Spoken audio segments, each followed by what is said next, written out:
시간 우리에게 주시는 하나님의 말씀은 마태복음 21장 1절부터 9절까지의 말씀입니다. 제가 가진 성경, 신약 성경 33페이지에 기록되어져 있는 말씀입니다. 마태복음 21장 1절부터 9절까지 한 절씩 교독하시고 마지막 9절 말씀은 합독하도록 하겠습니다. 제가 먼저 1절 말씀 읽습니다. 그들이 예루살렘에 가까이 와서 감람산 밭바게에 이르렀을 때에 예수께서 두 제자를 보내시매 이르시되 너희 맞은편 마을로 가라. 곧 메인 나귀와 나귀 새끼가 함께 있는 것을 보리니 풀어 내게로 끌고 오라. 만일 누가 무슨 말을 하거든 주가 쓰시겠다 하라. 그리하면 즉시 보내리라 하시니 이는 선지자를 통하여 하신 말씀을 이루려 하심이라. 일러스되 시온 딸에게 이르기를 내 왕이 내게 임하나니 그는 겸손하여 나귀 곧 멍에 매는 짐승의 새끼를 탔도다 하라 하였느니라. 제자들이 가서 예수의 명하신 대로 하여 나귀와 나귀 새끼를 끌고 와서 자기들의 겉옷을 그 위에 얹음에 예수께서 그 위에 타시니 무리의 대다수는 그들의 겉옷을 길에 펴고 다른 이들은 나뭇가지를 베어 길게 펴고 앞에서 가고 뒤에서 따르는 무리가 소리 높여 이르되 호산나 다윗의 자손이여 찬송하리로다. 주의 이름으로 오시는 이여 가장 높은 곳에서 호산나 하더라. 아멘. I was with him when he rode into town, and the crowds gathered round him like a king. The smiling faces joined a sea of branches waving, though they were masquerading in the end. And my heart rose in my throat when I heard them sing, Hosanna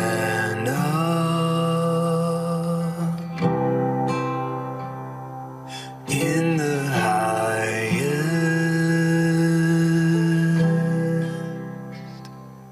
Oh.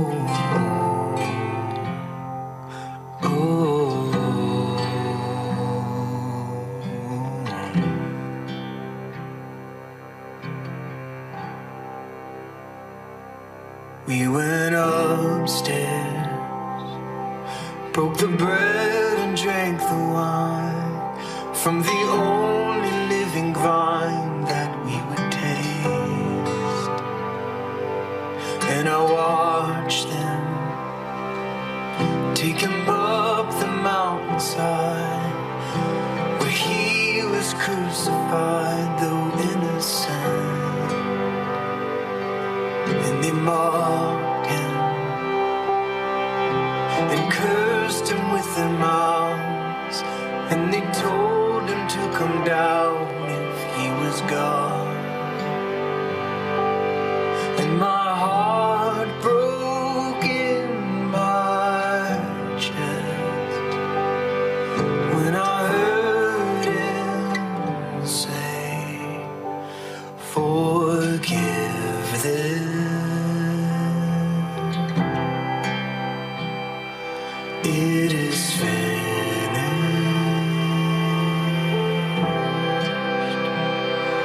Oh, oh.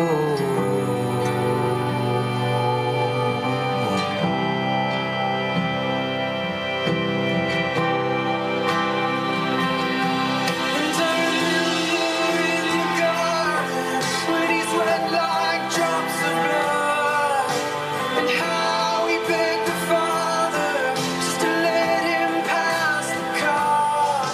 And I can still feel the anguish when they pierced him in the side.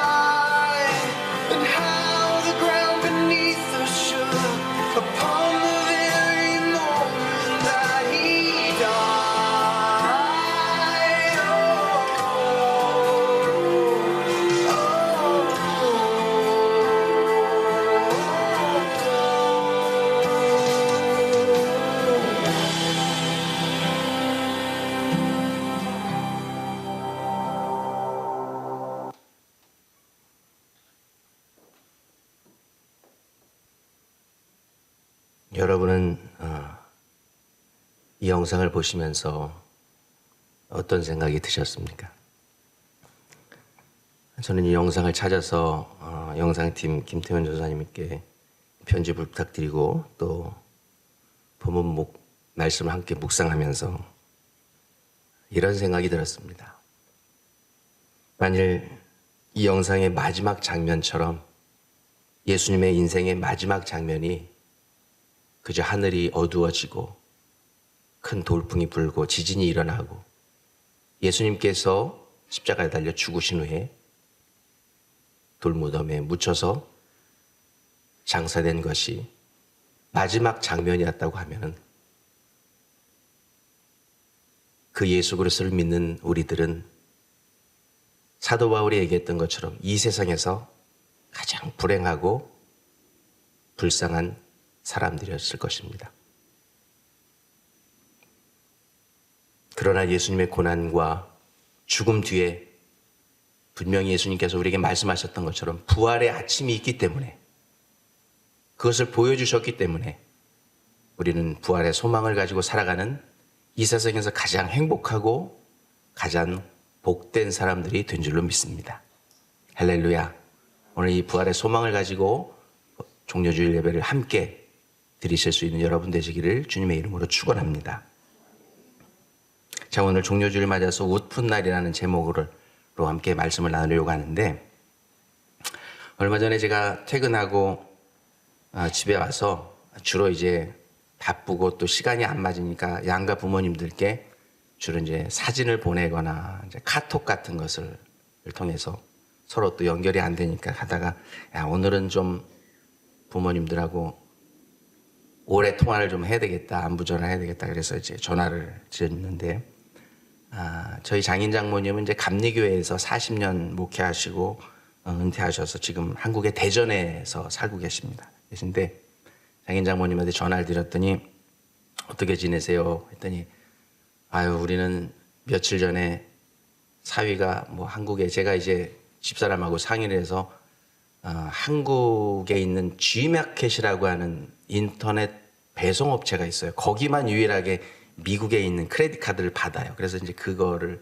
통해서 장인 장모님께 쌀도 보내드리고, 장 보러 다니시기 힘드시니까 쌀도 보내드리고, 고기도 좀 보내드리고, 생선도 보내드리고, 젓갈도 좀 보내드리고, 과일도 좀 보내드리고, 그래서 보내드렸습니다. 그래서 요즘에 매 끼니마다 반찬을 바꾸가면서 맛있게 먹고 있습니다.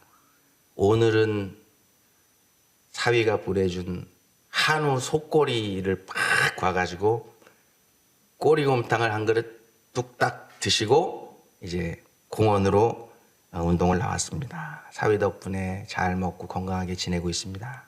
고맙습니다. 그래서 제가 아유, 뭐 별것도 아닌 거 보내드렸는데 건강하시라고 인사하고 이제 전화를 끊고, 저희 어머님이 서울에 살고 계신데 어머니께 전화를 드렸습니다. 저희 어머님은 이제 2해 전에 저희 아버님이 갑자기 한국에서 의료 파업을 하는 기간에 병원에 잠깐 들어가셨는데 치료를 못 받으시고 돌아가셨어요. 그래서 이제 혼자 살고 계시는데 전화를 드렸더니 힘도 하나도 없고 밥맛도 하나도 없시다고 하고 전화 목소리가 안 좋아갖고 전화 통화를 오래 못했습니다. 왜냐면 저희 어머님이 이제 올해 초에 겨울에 1월 달에 잠깐 그로서리를 사러 동네 마켓에 갔다 오시고 이제 집에 들어가실 때 대문에 문을 열으려고 이렇게 키를 놓쳐서 이렇게 잠깐 구부려가지고 키를 주스려고 하는데 이 다리에 힘이 없으시니까 이제 넘어지셔갖고 이렇게 몇 바퀴를 굴르셨나 봐요. 그래가지고 지나가는 사람이 한국에는 119에다가 전화해서 응급차가 와서 실어 갖고 와서 조사를 해보니까 이렇게 얼굴에 막 이렇게 상처가 많이 나셨고 손가락이 2개가 또 금이 가고 또 갈비뼈가 3개가 금이 가서 연이어서 어머님까지 장례를 치를 뻔했습니다. 이렇게 한쪽 어르신들은 건강하게 또 맛있게 행복하게 즐겁게 살고 계신데, 또 한쪽 어르신은 또 병원에서 고통 중에 외롭게 힘들게 하루하루를 보내시고 계신 것, 뭐 보내드려도 못 드시니까 보내드리지 못하고 그런 모습을 보면서 참 웃프다 하는 생각이 들었습니다. 웃프다. 이렇게 웃프다는 말은 이 마음 한구석에 한쪽은 좋은 소식을 들어서 기쁜 거예요. 웃음이 납니다. 참 장인 장모님 건강하게 행복하게 운동 잘하시고 잘 사시니까 좋다. 근데 한쪽은 어머님 병원에서 그렇게 고생하시는 분이니까 마음이 웃픈 마음이 들었습니다.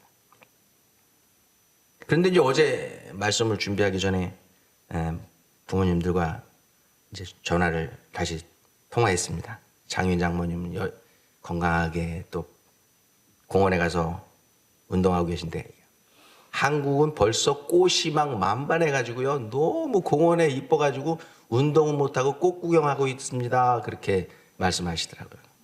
근데 어머님한테 전화를 또 드렸더니 아유 어제는 목소리가 쩌렁쩌렁하세요.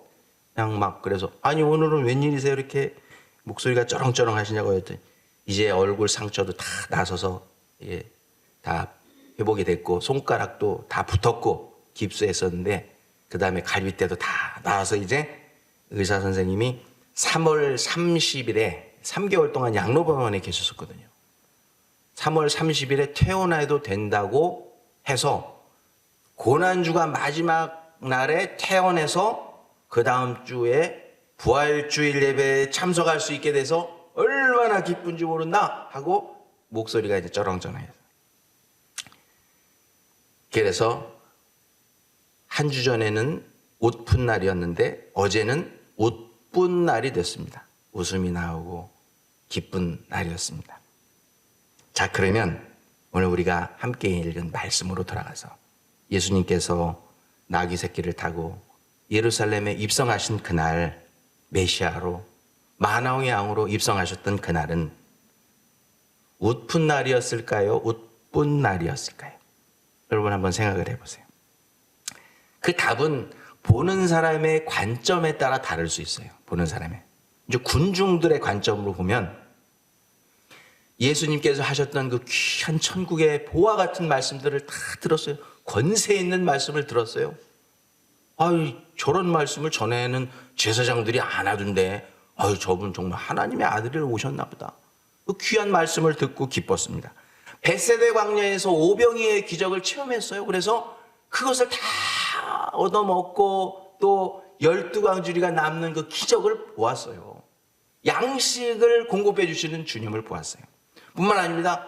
불치병을 다 고쳐주셨어요. 그래가지고 그 경험했던 사람들이 그 예수님을 따라 입성하면서 호산나를 외쳤습니다. 군중들의 관점에서는 예루살렘 입성하신 종료주일은 웃픈 날이었습니다.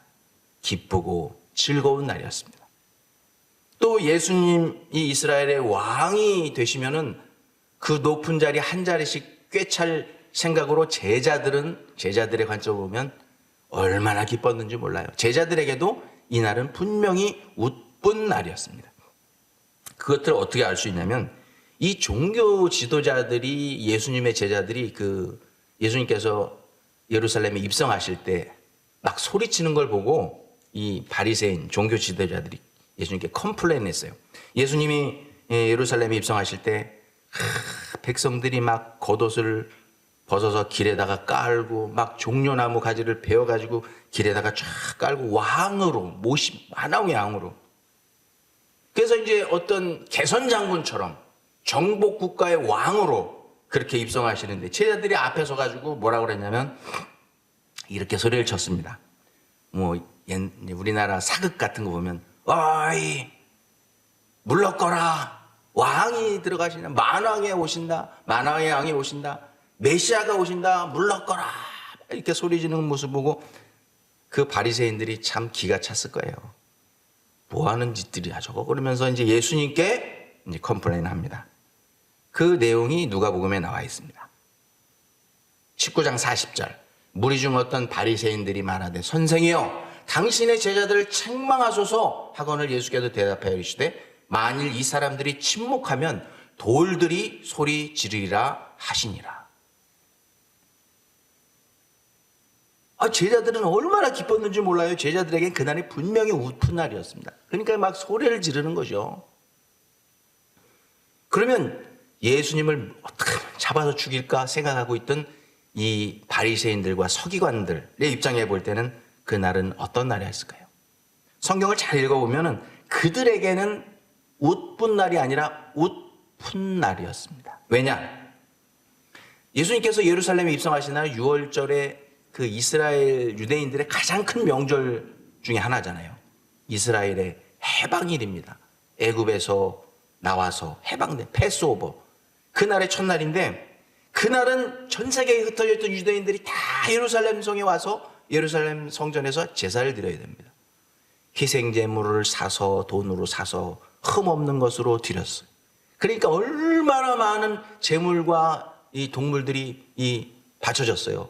그리고 성전세를 내야 되는데 성전세를 안 낸 사람들은 제사도 못 드리니까 그 로마 지역에서 살고 있다가 그 로마 동전을 가지고 와서 이스라엘 동전으로 바꿔야 돼요. 그러니까 이 환전율을 너무 엉터리 같이 쳐주는 거예요. 그러니까 이제 예수님께서 환전상들의 상을 엎으신 이유가 그것으로 막 돈을 남겨먹는 그 중간에서 마진을 남겨먹는 이 바리새인들을 보면서 그들에게는 돈이 들어오고 재물이 들어오고 또 짐승들이 들어오는 놀라운 날이 좋은 날이었죠. 웃을 날이었습니다. 그런데 그날 자기네가 주인공이 돼야 되는데 누가 주인공이 됩니까? 예수님이 주인공이 되는 것을 보고 이 마음속에는 기분이 좋지 않았어요. 저거 빨리 잡아서 죽여야 되겠다. 웃픈 날이라고 말할 수 있는 것입니다. 자, 그러면은 다른 군중, 제자들 또 바리새인들 떠나서 예수님의 관점에서는 예루살렘에 입성하신 이 종료주일이 어떤 날이었을까? 여러분은 예수님이라고 하면 이 날이 웃픈 날이었겠습니까? 웃픈 날이었겠습니까? 성경을 잘 읽어보면 예수님께서도 이 예루살렘에 입성하신 날이 굉장히 즐거운 날이었어요.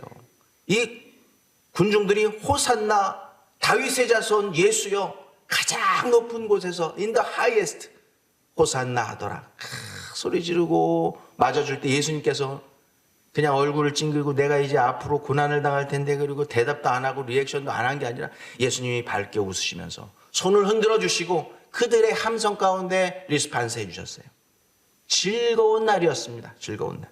그런데 낙이 타고 예루살렘에 올라가시면서 예수님의 심정 가운데는 이제 앞으로 다가올 인류 역사상 가장 잔인하고 가장 슬펐던 7일간의 예수 순환의 이야기가 기다리고 있다는 것을 주님은 알고 계셨어요. 그 마음속에 겉으로는 손을 들어주고 환호하고 웃으셨지만 이 마음 가운데 예수님의 눈에는 그날이 웃픈 날이었던 것입니다. 그러면 그 이후로부터 2000여 년이 흐른 오늘 그 예수 그리스도를 믿는 하나님의 백성들, 그리스도인들은 어떤 마음으로 이 종료주의를 맞이하고 어떤 모습으로 주님을 바라봐야 할까요? 오늘은 어떤 날이 돼야 될까요, 우리에게? 예수님 당시의 군중들처럼 여러분은 예수님을 향해서 무엇을 바라고 계십니까? 그 당시 예루살렘에 살던 이스라엘 사람들, 유대인들은 유대 민족의 해방자로 예수님을 바라보았습니다. 예수님이 우리를 종교적으로, 정치적으로, 군사적으로 모든 면에서 우리를 해방시켜 주실 거야. 우리의 왕으로 오신, 유대인의 왕으로 오신 주님을 바랐습니다. 그래서 그들이 말했어요. 유대인의 우리의 왕이라고. 그러니까 이 예수님께서 십자가에 못 박혀 죽으실 때 예수님의 십자가 위에 편말이 하나 붙어 있었죠. 예수스 나자레누스 렉스 주다리움. 이게 무슨 뜻이냐면 라틴어인데 여러분들 보면 이게 다 안 써 있고 어떤 십자가 보면 인리라고 약자만 이렇게 네 글자로 써 있는 라틴어로 써 있는데 나사렛 예수 유대인의 왕. 그 라틴어로 렉스가 왕입니다. 나사렛 예수 유대인의 왕. 너네가 유대인의 왕이라고 붙여줬습니다.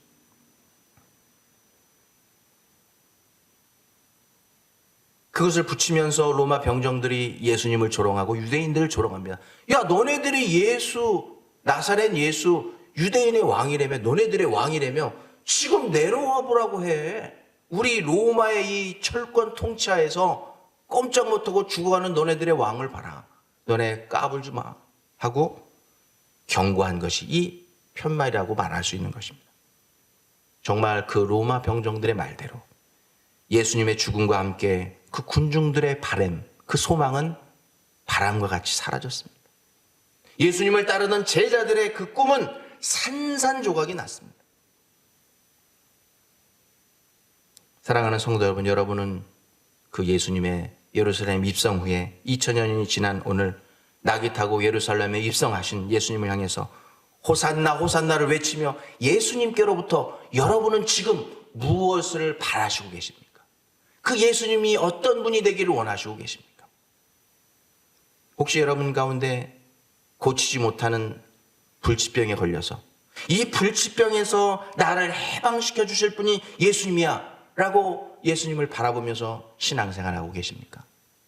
내가 이 미국 땅에 발디는 이 이민 삶 처음부터 지금까지 내가 매일같이 돈 걱정하고 사는데 이 경제 문제, 예수님 저에게 돈 좀 주십시오. 돈 좀. 물질의 축복을 주시는 그런 분으로 주님을 바라보고 계시지 않습니까?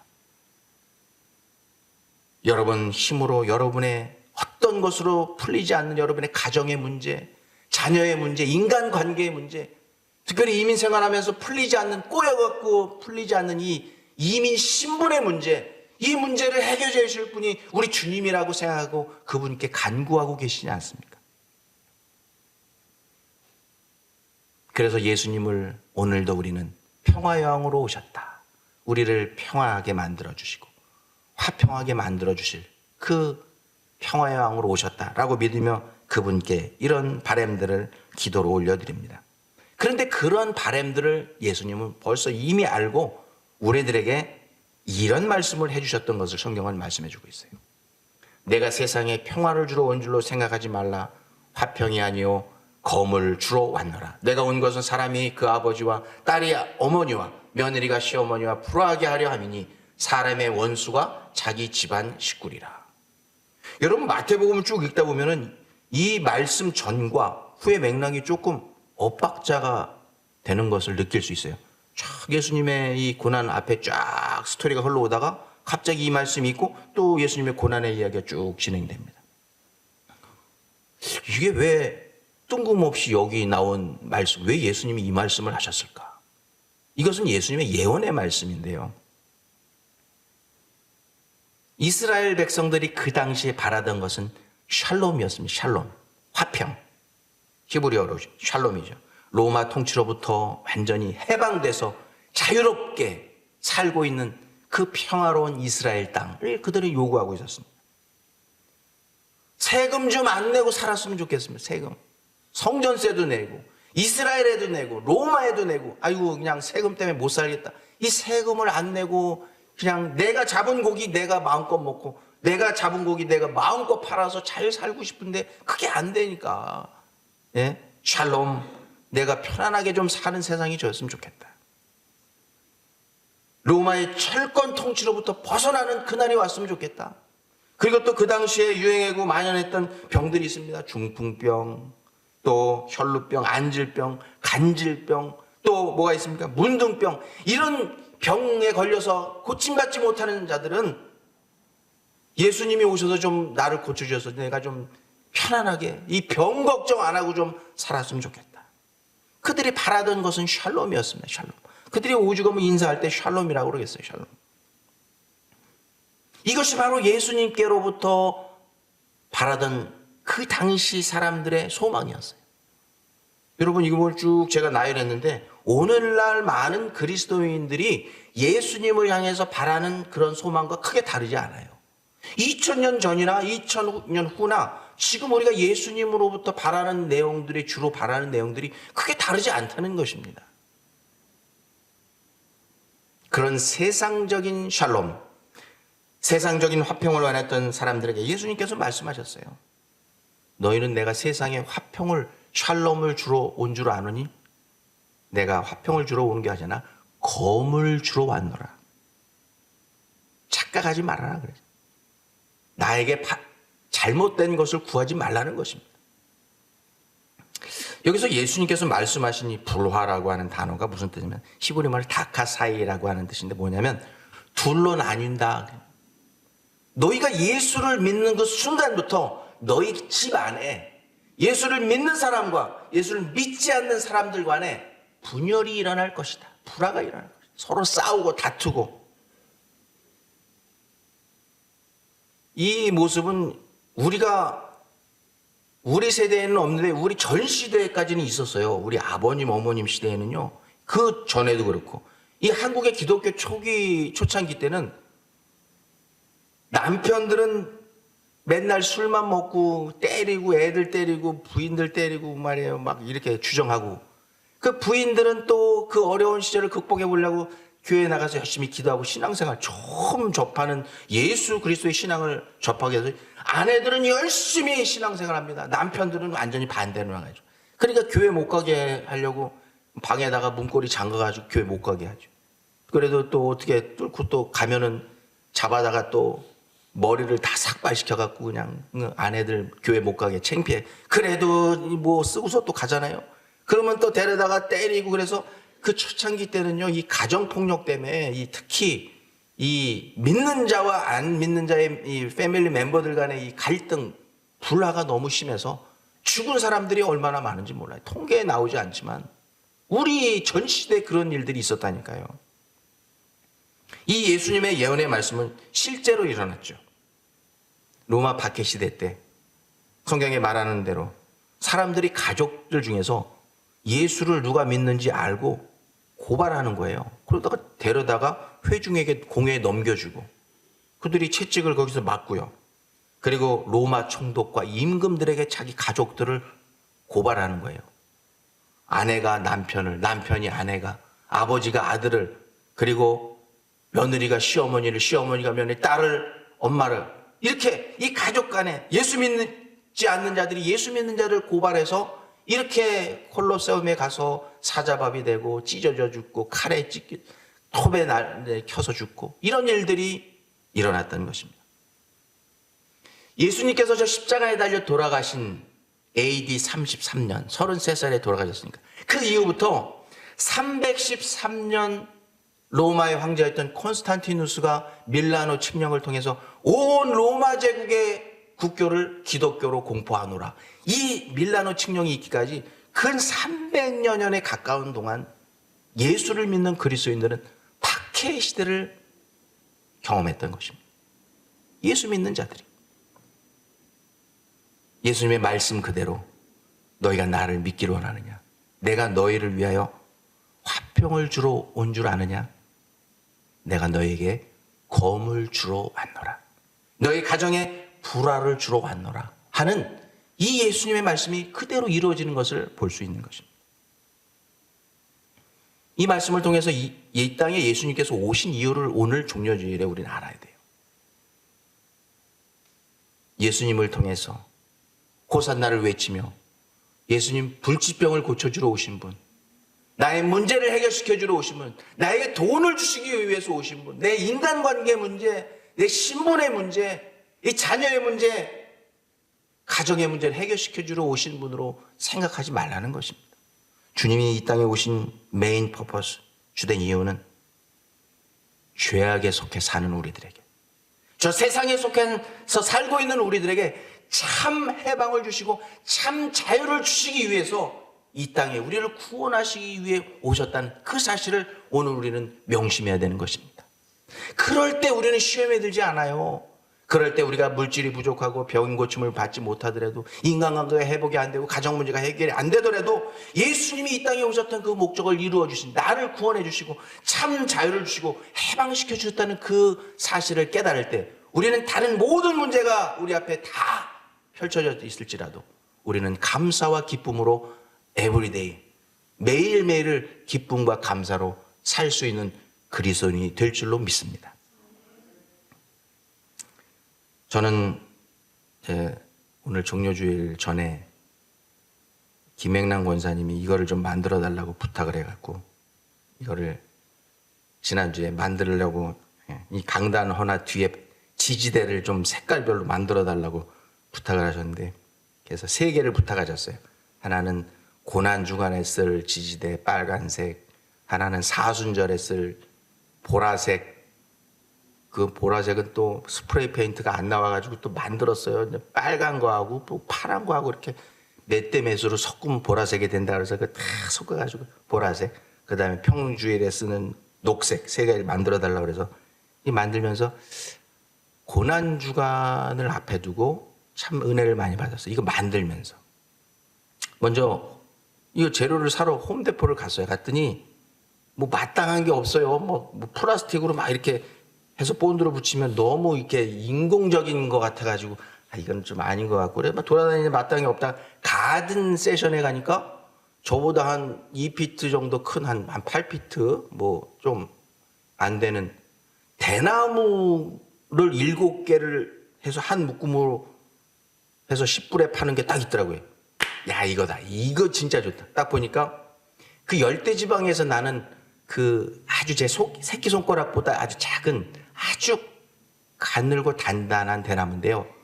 이것으로 성경에 나오는 회초리를 만들어 갖고 갈대처럼 단단한 이것으로 예수님의 얼굴을 때렸다. 이렇게 돼 있어요. 야, 고난 주간에 이것으로 회초리를 만들어 가지고 그 지지대 만들면 좋겠다. 그래서 이제 옆으로는 2뼘, 위로는 3뼘 주문이 들어와 가지고 그대로 또 해 가지고 그게 15개인가 16개를 이제 만드는데 대나무가 잘 안 끊어져요. 여러분 칼로 대나무 한번 끊어보세요. 안 끊어져요. 그래가지고 뭘로 해놔다가 이 철판 자르는 가위가 있어요. 그걸로 잘라도 잘 안 자르는데 물집이 생겼다니까요. 잘라가지고 이거 만드는데 이것을 자르고 회초리를 만들면서 야 예수님께서 그 당시 예수님께서 이 회초리를 맞으셨을 때 상황이 뭐냐면 이미 이 머리에 가시관을 쓰셔서 얼굴이 다 이렇게 피범벅이 된 때 그 얼굴에 대고 이 회초리로 네가 유대인의 왕이냐 네가 유대인의 왕이라며 예수님의 얼굴을 이 로마 병정들이 내리칩니다. 얼마나 자존심이 상하시고 여러분 얼굴을 혹시 회초리로 맞아보신 적 있습니까? 얼마나 짜증이 나겠어요. 얼마나 아프셨을까. 그 로마 병정들이 조롱하는 소리를 여러분 들으실 수 있길 바랍니다. 네가 이 유대인의 왕이냐? 네가 이 밧줄을 풀고 나한테 한번 대들어봐. 이 유대인의 왕이라고 성경이 나와 있지만 때리면서 분명히 그랬을 거야. 이 유대인의 왕놈아, 네가 왕이라며 네가 한번 해봐. 이제 이 대나무 색깔을 빨간 색깔로 칠해달라서 스프레이 페인트로 쭉 칠하는데 한 2번, 3번 칠하는데 쭉 이렇게 페인트가 빨간색이 뚝뚝 떨어지는 것을 보고 제 마음가는 야 예수님의 그 보혈이 저렇게 흘렀겠구나 하고 이제 부엌에서 바닥에서 이제 이거 펼쳐놓고 만들고 또 바깥에서 페인트 칠하고 이제 또 다른 거 만들고 앉아 있다가 제 마음이 감동이 오더라고요. 야, 예수님 나를 위해서 저렇게 회초리에 맞으시고 피 흘리시고 죽으셨구나. 그래서 이제 좀 묵상하면서 말씀도 준비하고 이렇게 있으니까 이제 제 큰딸이 병원에 실습을 지금 다니고 있는데 갔다 와서 늦게 와서 아빠 왜 울어? 그래가지고 아니 그냥 만들다가 마음이 좀 인스파이어 돼갖고 터치 돼갖고 그래. 그랬더니 딸이 그러더라고요. 아빠 예수님이 2000년 전에 돌아가시고 안 깨어나신 게 아니잖아. Next week Easter Sunday. Be happy. 그래가지고 울지 말고 기뻐하라는 것입니다. 정말 제가 그 얘기를 듣고 야 우리가 맞이하는 이 고난 주간 또 이 종려주일이 꼭 웃픈 날만은 아니구나. 왜냐? 여러분 왜 오늘이 웃픈 날이 아닙니까? 웃픈 날이 돼야 돼. 왜냐하면 예수님께서 고난 받으시고 죽으셨지만 사망 권세를 이기시고 다시 사신 예수님의 부활을 믿고 담대히 나아갈 때 우리는 웃픈 날이 아니라 웃픈 날로 살아야 하는 백성들인 줄 믿습니다. 왜냐하면은 이 빨간색 지지대가 이제 다음 주에는 분명히 하얀색으로 바뀌거나 아니면 하얀색 백합화로 바뀐다는 것을 우리는 이미 다 알고 확신하기 때문입니다. 예수님께서 십자가에 달려 죽으시고 그 어둠 가운데 묻히셨지만 3일 만에 그 부활의 아침을 우리에게 보여주시기 때문에 우리는 종료주의를, 고난주의를, 우리 삶 전체를 고난과 슬픔 가운데, 절망 가운데 살아야 되는 백성들이 아니라 웃본 날로 매일 감사하고 기쁘게 살아야 되는 것이 우리의 성도들의 삶의 모습인 것입니다. 왜냐하면 주님이 우리에게 그것을 보여주셨기 때문이었습니다.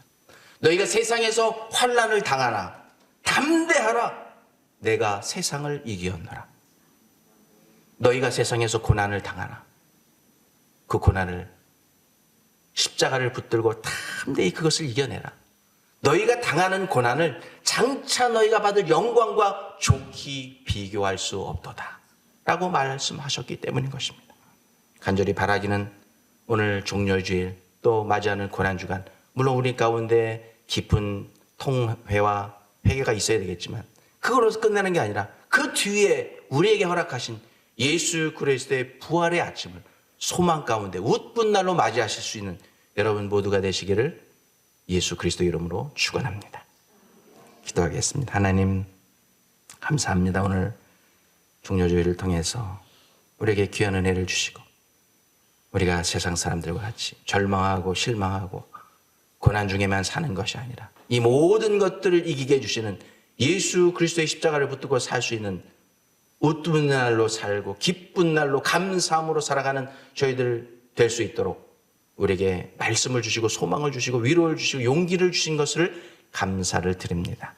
오늘 이 말씀 붙들고 한 주간 동안도 승리하는 저희들 모두가 되게 하여 주옵소서. 예수님의 이름으로 기도하옵나이다. 아멘.